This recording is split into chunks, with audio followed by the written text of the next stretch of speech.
Sorry for that. Go ahead. Okay.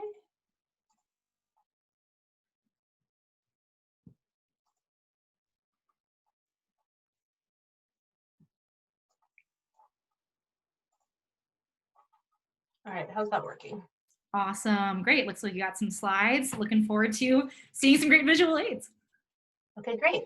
So I do want to talk just a touch about what data goes into climate action planning, and really that's the primary tool is the greenhouse gas inventory. Greenhouse gas accounting is just like regular like financial accounting. You have to look at your flows in, your flows out. There are rule books, just like the IRS has rules. There are rule books to say, to help define, what's your money, what's someone else's money. IRS does that. So we do that with greenhouse gases too.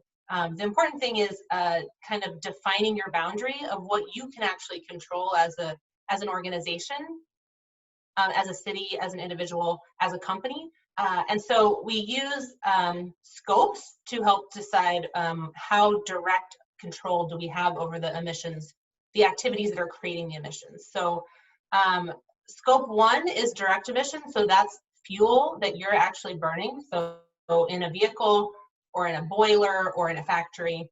And scope 2 is direct, but you don't control the power plant. So it's primarily electricity. You don't control the power plant, but you do control whether or not to turn the light switch on in your house or what you set your air conditioning temperature at. And the same is true for organizations. You can have a really efficient operation, so you don't need to use that much electricity, but you don't necessarily directly control whether your utility is using hydropower or nuclear power or coal power.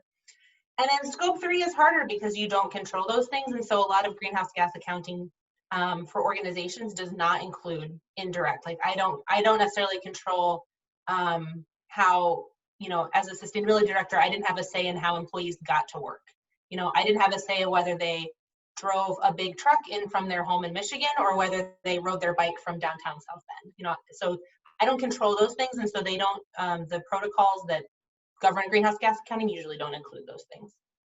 And then there are a number of gases that are commonly greenhouse gases, and each of these gases has a different amount of potency, like how damaging they are to, or how warming they are. So it's called the global warming potential.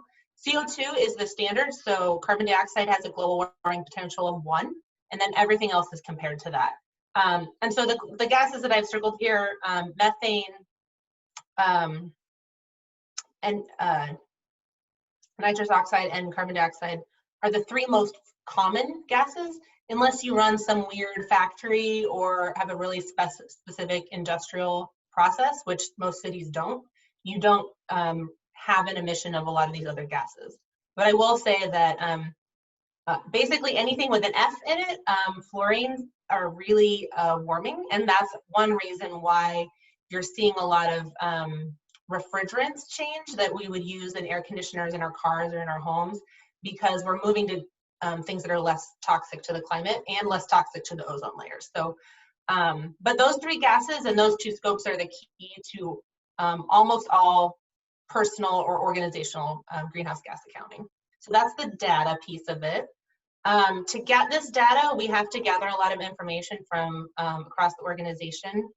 The cities will usually do 2 kinds of greenhouse gas inventories. They'll do an operational one. So how does city government run? And that would be no different than if I were a corporation doing a greenhouse gas inventory. How do, my vehicles, my facilities, my operations, what are my impacts on the climate? But then most cities will also, cities that are interested in doing climate action planning will do a community-wide inventory. And that's a little harder because, I don't have access to your energy bills. I don't know how much power, the ethanol plant uses on a day-to-day basis. So I have to use kind of aggregated numbers. So like all data, there's a lot of estimation and kind of best guessing that's going on here. But this diagram just shows some of the emission sources that are common for cities and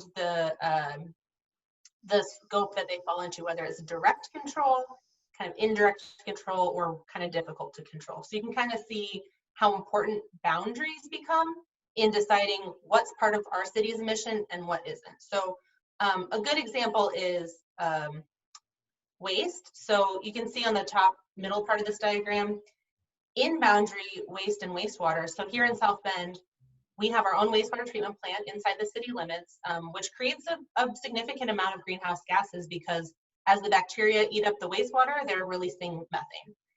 Now we've done some cool things the South Bend has done some cool things to capture that methane and feed it back into our trash trucks as fuel. So we're kind of creating a closed loop system there. But the city of South Bend does not own a landfill. All of the waste that gets collected by the trash trucks goes to a landfill that's owned by Waste Management, a private corporation. So that's actually not in the city and it's not part of the South Bend organization. And so we do not include the methane from the landfill in our footprint because that belongs to someone else's carbon footprint. So you can kind of see how you get all of these patches, but it's really difficult to get a whole picture of like the whole county or the whole state or the whole country or the whole globe. So it's all just various layers of estimates, which those of you who are in data science, I'm sure this is familiar and uncomfortable to you. And then we also have some science about how we've done some modeling about what impacts we should expect from greenhouse gas concentrations increasing.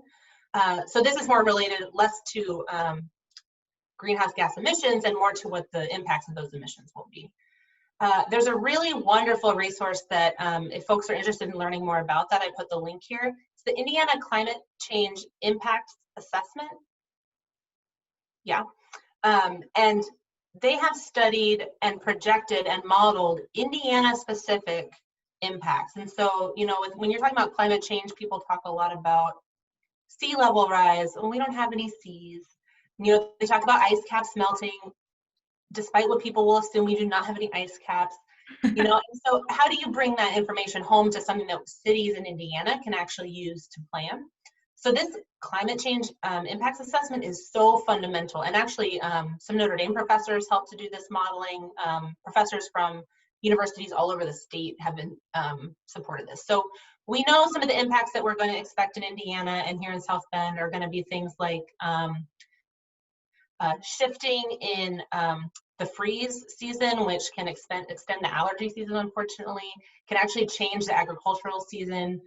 You know, we didn't have a very good apple crop this year because of late season freezes. So heavy and increased rainfalls, increased disease carrying insects, increased heat in the summer, which also increases the demand for cooling and therefore energy use. So you can kind of see how these systems are connected, and we would expect, you know, it may not feel very dramatic at first, but they're, you know, what we love about living in Northern Indiana is going to look a lot different in the next 25, 50, 75 years. So I love this resource, and they actually have sector specific. So if you're interested in agriculture, if you're interested in energy, if you're interested in recreation, there's projections for all of those subsectors, and they're pretty easy to read. So I would encourage checking that website out. And I just want to end my answer to this question, which was to talk about how we've already been experiencing some of the impacts that we mentioned. And so although we have a lot of this data informing us, data is not always the key driver of decision making. Sometimes it's just the lived experience and the realities that you can't avoid. And so South Bend had, within 18 months of each other, a 1,000-year rainfall and a 500-year flood in 1.5 years of each other. And it caused a lot of damage. It caused a lot of infrastructure damage, caused a ton of money to the city. People lost homes, people lost vehicles, people lost businesses. It was really serious. And that was a big shifting point for South Bend, the city of South Bend, to realize that, you know, climate change was kind of already happening. So Mayor Pete did say this at his 2018 State of the City address. Either we have run some extraordinary odds these last few years or something is changing. So for South Bend, climate change issues are no longer a political football. They're an on-the-ground reality that we will need to plan And so that really launched this era of climate action planning for the city. And I just want to end with science-based targets. This is kind of a national and international best practice. A science-based target is setting an emissions reduction goal that's actually based on overall how much we as a globe need to reduce emissions to get down to this 2 degrees C temperature. So if you think of like a line graph, which would have been smart to put in here, of like business as usual, emissions going up, up, up, what business would need to look like if we were going to meet our 2 degree target. And then that wedge in between is what needs to be reduced. Each organization, each city, each person is causing some share of that emissions growth. And so if we each take responsibility for our slice of that wedge, then we can bring that projected line down to the line that it needs to be to meet the 2 degrees C. So that's the idea behind science-based targets, that if everyone does their part and uses the data to inform their goals, then we'll get there. That's the idea. Okay. Awesome. Thank you so much. That definitely helped me kind of understand, and hopefully, those at home understand, how do we accurately use data to figure out where we are at? Like, what's our current situation? What's happening? We can, look with our eyes, but it's also great as scientists, right? Is we want to gather data. We want to see trends happening over time beyond just, our lived experience. So, yeah. Thank you. And if you're improving, you want to be able to measure that you're improving. Absolutely. So I think that was a great background. And also it motivated why South Bend is motivated to do some sort of climate action. So I think I'd love to know next just how that climate action plan was developed here for South Bend. How do we, figure out what our slice is and what are the actions being taken to affect that? Yeah. Well, I wanted to show you the science-based target information because that is 100% not how we did our plan. And many cities do not do their plan that way. And I'll talk a little bit about why. But just know that, South Bend is an example of this, but very, very few cities are able to set science-based targets. So it's not unusual. I did throw the link to South Bend Climate Action Plan here, but it's easy. It's just the city website /climate action. So our greenhouse gas reduction goals that we had in our climate action plan, our first goal was to meet the Paris Accord goals that were set for the United States, to meet those as a community. So we're looking at our community-wide greenhouse gas inventory now. And then our interim goal was to get to a 45% reduction by 2035. South Bend thinks that they can get there using kind of policy tools they already have in place. It doesn't have to be necessarily very expensive to reach that. It just needs to take kind of an attitude shift and some new incentives. And then to get to net zero, to have 100% reductions by 2050, which is an important goal, is going to require some pretty aggressive policies and some new technologies. And so, in 2020, we don't necessarily know how we're going to get there. So we're setting a goal, but we don't necessarily know how we're going to get there. So the interim goal, we feel pretty good about. And we know we'll be able to get to the carbon neutrality goal. We just don't necessarily have a clear path there right now. That's why it's important that climate action planning is kind of an iterative process, that you come back and redo the plan every couple of years to take into account new technologies. So here's all the filters that our climate action plan kind of went through. And this is all cities have these, and this is why science-based targets are not always a reasonable fit for cities. So we looked at all the different financial constraints that we have as a community, whether we were going to be able to implement this equitably or whether it was going to be harmful to low-income families or certain populations. We looked at strategies that would have the most greenhouse gas impact. Sometimes those were the most expensive or the least equitable, and so we had to kind of weigh those considerations. It's difficult to, especially in Indiana, pass a bunch of new regulations, and it's also difficult for the community members and the businesses to figure out how to follow those regulations. So we really wanted to emphasize voluntary actions first. We looked at what peer cities were doing. We talked to community members. We did look at the data. We tried to look at actions that had a lot of co-benefits, so things that, you know, while also reducing emissions, may also have economic development benefits, or create new jobs, or make South Bend a more fun place to live, or make walking and biking safer. So we looked at co-benefits as also priorities for strategies. So, you know, there were hundreds of strategies that cities had used based on their context. And, you know, what works in Seattle and San Francisco and New York City are not necessarily what works for South Bend. So we used all of these filters to try to decide what our near-term priorities were going to be, because the worst kind of plan is the kind that tries to do everything instead of helping people focus on what really can be impactful. Mm. So I want to talk a little bit about what our data looked like in South Bend and how that informed our strategies. Very common profile for cities. South Bend was about 2/3 energy use, and that's in homes and businesses, and then 1/3 transportation. So that's all the vehicles on the road. Very common, unless you have some kind of factory or big landfill inside your community. It's pretty common that this is the mix. And then to break that down a little bit more, on the energy side, it's pretty evenly split between gas and electric, and it's pretty evenly split among industrial, commercial, and residential. And that's good news, because that means that any strategies that we roll out are going to be impactful. So we can pick which sector is ready to go, or what seems like the easiest lift, and they'll be, it'll make a difference.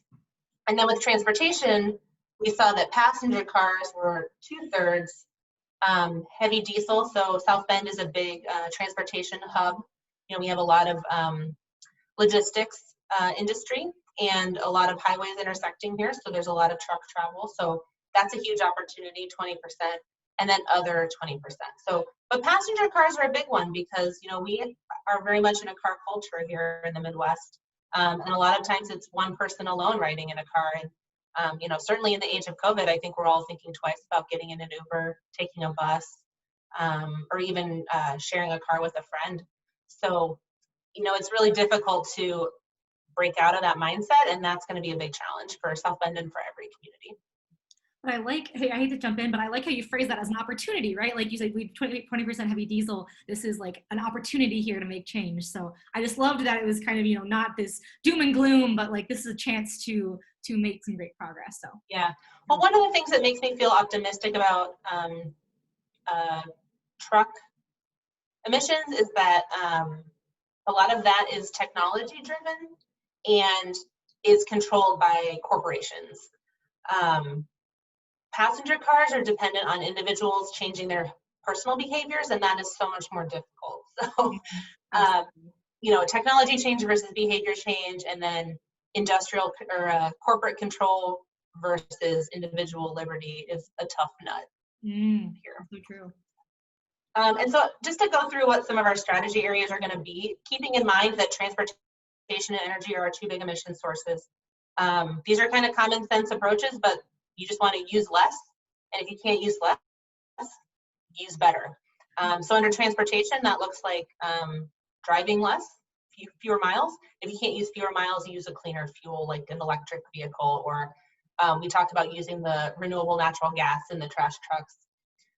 And then energy is the same thing. Energy efficiency, use less, or if you can't use less, use renewable. And that looks like, for transportation, things like transit, biking and walking. We talked about freight vehicles and the technologies that might be available there soon, and then alternative fuels like EVs. And for energy, that would be things like finding energy efficiency opportunities in homes and businesses with energy audits. There's a lot of opportunity to grow our local workforce to be able to provide energy improvements. You know, those are jobs that can't be outsourced. They require a little bit of technical skill. So hopefully we can make those jobs available here. Installing solar panels, for example, too. The building codes, the rules that we have that dictate how efficient our buildings have to be.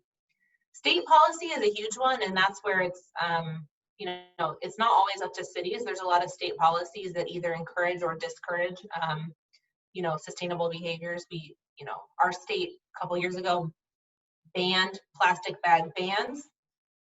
They removed the net metering benefits for solar energy. They canceled the state energy efficiency program. I mean, these are challenges that make it more difficult for cities and individuals to do what they need to do. And then incentives, we talked about how it's hard to pass new regulation, but if you can use money to help people afford to do the right thing in their homes and businesses, or to give them the training that they need to be able to do those things, then that can be almost as effective as the law.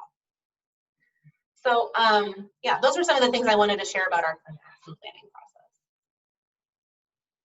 Awesome. Well, it's really interesting, especially what you're saying there at the end. You know, we don't live in a vacuum.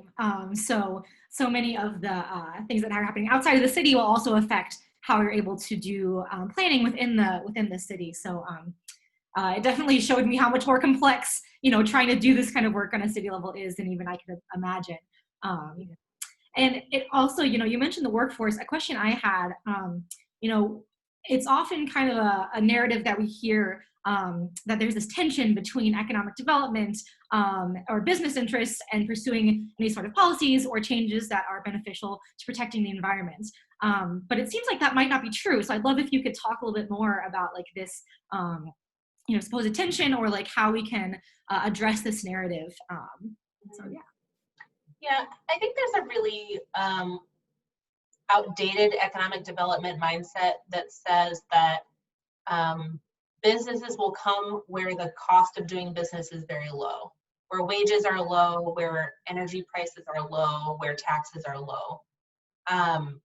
But one of the big problems that businesses are finding right now is that they can't find the workforce that they need. You know, if they wanted to just mass produce widgets, their factory would be in China. They wouldn't be looking at a United States location. So they're looking for a different level of worker, and so they're looking for places that people want to live, and people want to live in places that have clean air and water, have community amenities like festivals and bike paths and things at parks and things that are fun, good schools, educational opportunities. And so if you're looking for that educated workforce, you're going to go there, even if it costs you a little bit more in taxes or utility bills. And also a lot of these corporations are under pressure from their customers and their shareholders to reduce their own greenhouse. You know, most of these companies have greenhouse gas goals of their own, and they're interested in putting in renewable energy. And in some cases, like Indiana's state policy makes it difficult for businesses to be as green as they would want to be. So I think that's kind of an old school approach, and some cities have a hard time moving away from that mindset. But you got to look at where the opportunities are. You know, Indiana is never going to be like widget capital of the world again. Like there are so many more affordable places to do that. So we really have to play to our strengths and, you know, our beautiful location and our friendly people, and try to build the opportunities that are there. So there's a lot of opportunities in advanced vehicle manufacturing. So making these high-tech vehicles and these technologies, you know, Michigan has had a lot of success in retooling old car factories into wind turbine factories or battery manufacturers.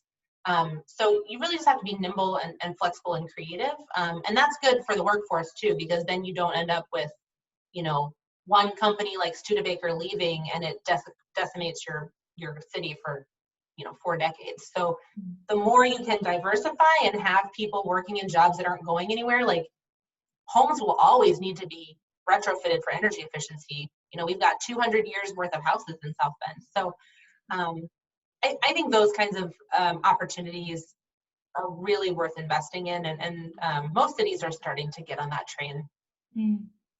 And I like that it really seems like this is, like you said, an investment in our community, right? Like we're all coming together, these local jobs that can't be outsourced, right? Like this is something that makes us all stronger, both in terms of environmental benefits as well as, like you said, workforce, other things. So I love to, it's, there's so many struggles, but I feel like it's always nice to focus on those positives of what this can bring. So I have one more question for you myself, and then I'm going to pass it over to questions from the comments. So for anyone listening, if you want to go ahead and drop any of your comments in the comment section, that'll be coming up real soon. But my last kind of question is really just, how can a normal person like me or any of your viewers, be involved in climate action here in the city, supporting any of this, especially now that we feel more informed after your great presentation and background. How can we jump on board these great opportunities as individuals? Yeah. Well, the great thing about living in a city the size of South Bend is that there's so much really hands-on opportunity to get involved. I think a lot of people who live in big cities feel like they don't have any impact or influence.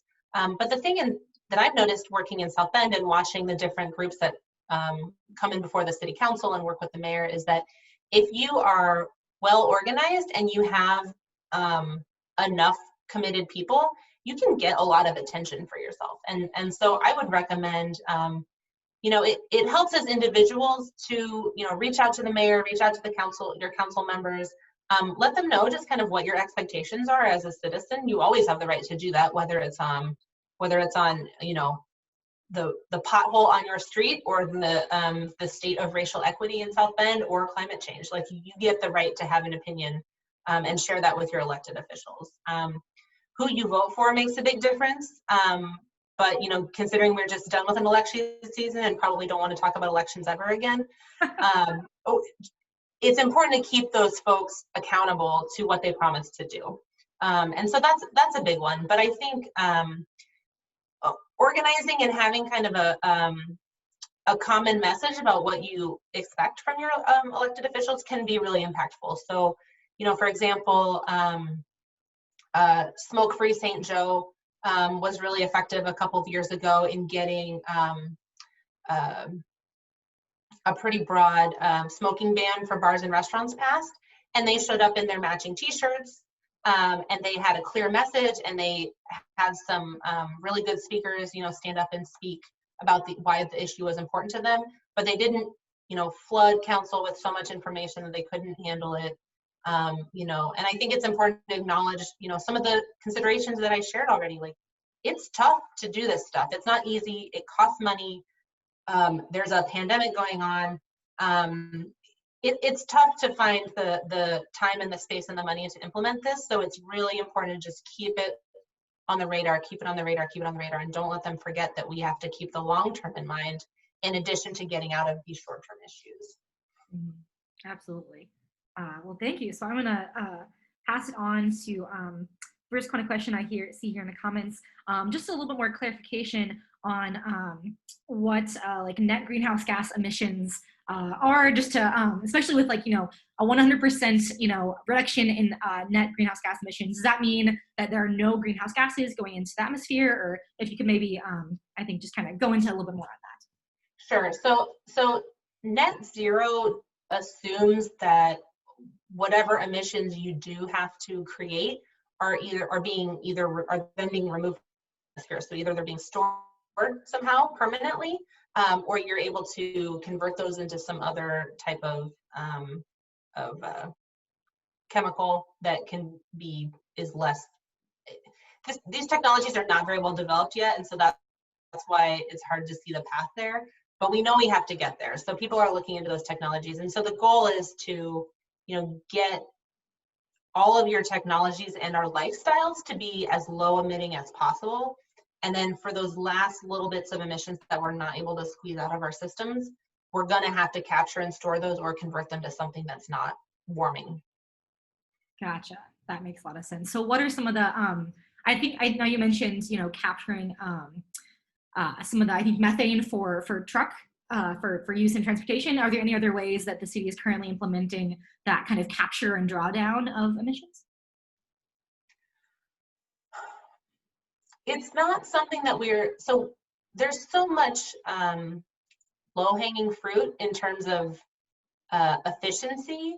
That, I mean, you should always, and it's going to cost what's going to cost the least is to be more efficient, and then what the next best option is to use a better substitute, and then really the third and final option that you really only want to do if you absolutely have to is to capture emissions, because that's like you've given up at that point and you just need to do something. It's like you know, you have that one closet in your house where your mom is coming over and you just shove everything in there and you're like, I will deal with that later. That's basically what this is. So it's not an ideal solution. So efficiency is always going to be the least cost, the easiest to implement. Most of this technologies already exist. It really just takes a committed effort and like a system to roll out these changes. So always start with emissions. They call them in the industry, in the energy industry, they call them negawatts, because they're the watts you don't have to produce, and so you don't have to pay for them. You don't have to run the power plant for them. Negawatts. I love that. Yeah, that's great. Well, and it's a great reminder that, you know, like you said, like drawing down is only saying like we're not actually trying to reduce it. And so always starting with that that first goal, which is great to know that it is, you know, easier, more cost effective to find out ways to use less and then use better and then draw down if we can. So yeah, makes a lot of sense. So I'm going to go on to another question from the comments along the topic of just climate action policy-wise. Someone was sad to hear, you know, how much the state of Indiana has, you know, rolled back some of these beneficial things recently. Has there been any support or guidance from the state or national level in drafting these climate plans for cities, or was this really just left to the cities to do? And is South Bend unique amongst Indiana cities in having a plan at all? Mm-hmm. Well, so one thing that brings me a lot of hope being a Hoosier right now is that cities all over the state are really interested in climate action. So I moved to South Bend to take the job at the city 6.5 years ago. And the only people who had sustainability office were Indianapolis, Bloomington, and South Bend had just started theirs. Although we did have someone working on energy projects before then. And since then, I would say there are 20 cities that either have staff or volunteers, or it's become part of someone's job. Cities are working together to support each other to do climate action plans and greenhouse gas inventories. Indiana University has Environmental Resilience Institute that actually provides a lot of support to Indiana cities, and Earth Charter Indiana holds a conference for Indiana cities every year and invites the mayors and city staff to come. And I'm seeing a great deal of momentum among cities. But I mean, it makes sense, right? Because think about those pictures that I showed you. Cities are the ones that have to fix the roads. Cities are the ones whose wastewater treatment plants are underwater. You know, cities are the ones whose families can't go to school because their basements collapsed from flooding. Like, you know, so the state helps, but they always help in a reactionary way. And so I just think at the state level, elections are extraordinarily important, and I think people don't realize that, but who we have as state representative and state senator, those legislators and governor too, really push the openness of the state to even accept feedback from the cities. But I feel very excited about the direction that cities are going, and I'm looking forward to a time when they kind of form the Capitol building and say, you know, cities need you to lead at the state level. Absolutely. Because, you know, the water and the air that is in, you know, South Bend and surrounding communities, like it's all connected in the state. It's not like we're these silos. So that makes a lot everyone for sure. Yeah. Yeah.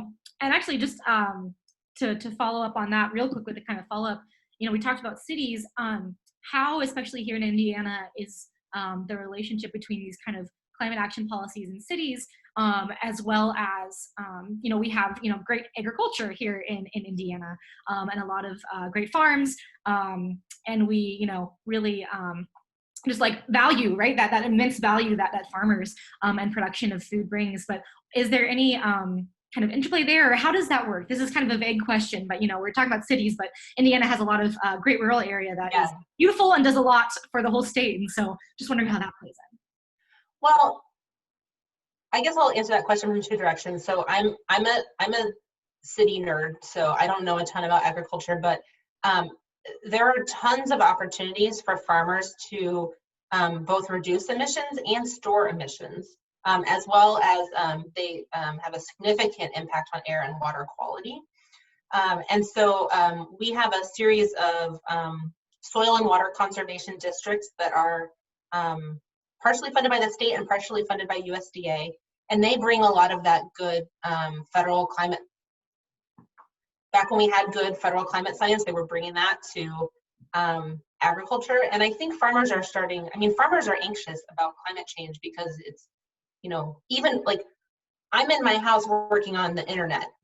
They are very connected to the earth and what happens with the climate, the insects, the frost, the heat, the rainfall, that affects them seriously. So they're very motivated to figure out what they can do, both to protect themselves and to reduce emissions. So I think that I want to say the Biden transition team has a whole paper on climate and agriculture. And certainly if you go to the Purdue climate change impact assessment page, there's a whole paper on agriculture too. But it's such an important topic and one that you would imagine would be motivating to the state. Awesome. Well, I'm glad that we have those resources that people can check out if they want to learn a little bit more about how that can impact. There's some great, I think, documentaries out there too. I recently watched Kiss the Ground on Netflix, and some other things about, yeah, like how important soil is, right? So anyways, thank you for that. Another question from the comments, can we hit 100% of our targets for reducing emissions if renewables can't supply everything in cases of energy surges? Does that make sense? Yes, it does. Okay. So our grid, our energy grid was designed in a very old-fashioned way because nobody at the time, just like our sewer system is old-fashioned because no one imagined that people would go to the bathroom indoors. Like people didn't think about that. You know, they didn't think about streets being paved. You know, it just didn't occur to them. So they didn't plan a sewer system that could handle all that waste and keep us healthy. And so we've had to spend so much money, and almost every town basically east of the Mississippi has had to do this. It's kind of the same with the grid. We designed the grid when we did not understand energy systems very well. And so the grid goes from a hub, the power plant, it goes in one direction until it gets to your house. It's not built for two-way travel. And so it's difficult right now for the grid to take a lot of renewable energy. Like it's the solar panels that each of us might put on our homes causes a little tiny challenge for the grid. And when it's only a handful of us, that's not a problem. But when it's every home in South Bend, that will be a problem. So there need to be some technology upgrades. There also can be lots of opportunities for energy storage, which can be as simple as a dam. You know, there's a lot of energy storage that's been used out in the West for hundreds of years. They just pump water up into the pool and then they let it through the hydro turbine when they need the electricity. But battery packs too, flywheels, heat storage, there's lots of opportunities there. And then the big one is just to use technology to kind of micromanage usage. So for example, I have an Ecobee thermostat in my house, and I participate in an Indiana, Michigan power program where when they're worried about hot summer days causing them to have to turn on their dirtiest coal plant, all the customers that participate in their interruption program, they just say, okay, for 2 hours, we're gonna let your air conditioning be a little bit warmer. And that tiny fraction of mild discomfort for me, and you know, half the time I'm not even home because I'm at work, so whatever. If you add up all those tiny fractions of savings, it smooths out the peak so that you are able to provide with the energy resources that you have. So that peak shaving is what that's called, is going to be really influential, and that's where the data science and the kind of the Internet of Things and all of these kind of new technologies are really going to help manage how energy is used so that renewables will be able to totally be sufficient. Wow. Well, that is fascinating. And I love that that's like a program that happens to try to think about these like nitty gritty details. But thank you. Thank you for sharing that. I'm going to throw it back to, you had mentioned, with our goals that span out, to 2050, this is a very iterative process as new technologies come along. And this, might be beyond what we know now, but could you maybe hint to us if you happen to know of any potential technologies that people are looking forward to or we think might be developed in the next, 20, 30 years? Is that anything that you can speculate on or? I mean, I imagine that like things that already exist might get better, but yeah. Energy storage will be a big one. There's already some cool technologies for trucking that hasn't gotten very widespread, but things like, instead of having to run your diesel engine, having power plugins at truck stops. And maybe those are run by solar so that you're not having to run your diesel engine just to keep your, the rest of your cab functioning. What other technologies? I think there's going to be a lot of energy recapture and waste recapture technologies. I mean, it won't be in the next 50 years, but in the next 150 years, we'll be mining our landfills for all the stuff that we threw away that was still really valuable. And we'll be like, oh no, I need those. Get all those alkaline batteries and those light bulbs and dig them back out. We need them. And I think that there's going to be a lot of kind of waste reduction, plastics remanufacturing, closing the loop, I think, and just, the example that I gave you of the trash trucks, the kind of poop to power process that we have going on over there, that's just one example of ways that if you design your industrial processes well, what's waste from one process can actually be a feedstock for another process, and it can be circular. I especially love the idea of the circular processes, especially considering like why wouldn't we want to get the most value out of everything we use, right? Like why, like when we think of waste, I often forget about it as like, oh, we're wasting, we're not using this part of whatever it is. So it's really cool to think about this beautiful future where waste can be transformed and reused. And we compost at our house, and that's been really fun, like a new thing that we do to take the peels of vegetables and different things and eggshells and try to make that into a new life for our garden. So I love that that image. So I think we have gotten through all of the questions and our comments. I was wondering, as we kind of close out here, if there's anything else that you would like to share in conclusion about this talk to any of our viewers listening. I know we've covered a lot, but if there's any final parting comments on your end. I don't think so. I mean, I guess I would just say, people often ask me, one of a very common question is, what do you do in your life to be more sustainable, or what should people do in their lives to be more sustainable? And I think it's very important to demonstrate